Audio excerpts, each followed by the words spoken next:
तसेच बिरसा मुंडा आणि संविधान दिनाचा औचित्य साधून या ठिकाणी आपण हा जयंती महोत्सव मोठ्या आनंदाने पार पाडत आहोत। आणि या इत्यर्थ बिरसा मुंडा म्हटलं तर खूप त्यानंतर राघोजी भांगरे नंतर त्यांचा जन्म झाला। राघोजी भांगरे नंतर त्यांचा जन्म झाला।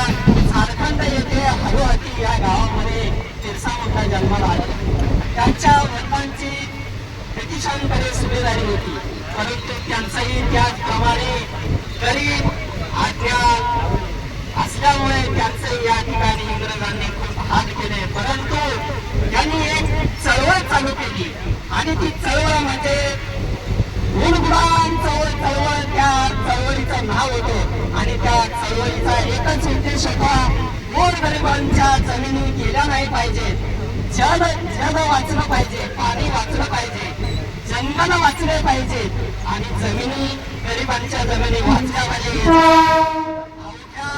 25 वर्षाच्या त्यांना बांध तरुणांनी या ठिकाणी या गोरगरीब जनतेला न्याय मिळवून देण्यासाठी आपला देह अर्पण केला।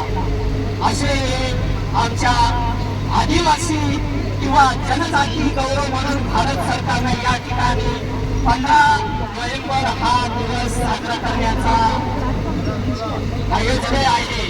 आणि पुढील कार्यक्रमाच्या संदर्भात बोलायचं झालं तर संविधान दिवस आहे आणि आज 26 नोव्हेंबर संविधान दिवसाचा औचित्य साधून भारतरत्न डॉक्टर बाबासाहेब लिखित देशाला संविधान सुपूर्द करण्याचा हा दिवस मोठ्या आनंदाने साजरा होत आहे। संविधान दिवसाचे अध्यक्षपद या खाली डॉक्टर राजेंद्र प्रसाद होते आणि त्यांच्या 5-6 जणांच्या कोर कमिटीने 18 ऑगस्ट म्हणजे या संविधानाला 1947 रोजी सुरुवात झाली आणि त्यानंतर 1949 रोजी संविधान पूर्ण झालं। त्याप्रमाणे 2 वर्ष 11 महिने आणि 18 दिवस या ठिकाणी संविधान निर्माण केलं आणि आज या ठिकाणी संविधानाच्या संदर्भामध्ये आपण या कार्यक्रमाला या ठिकाणी आपण उपस्थित झाला।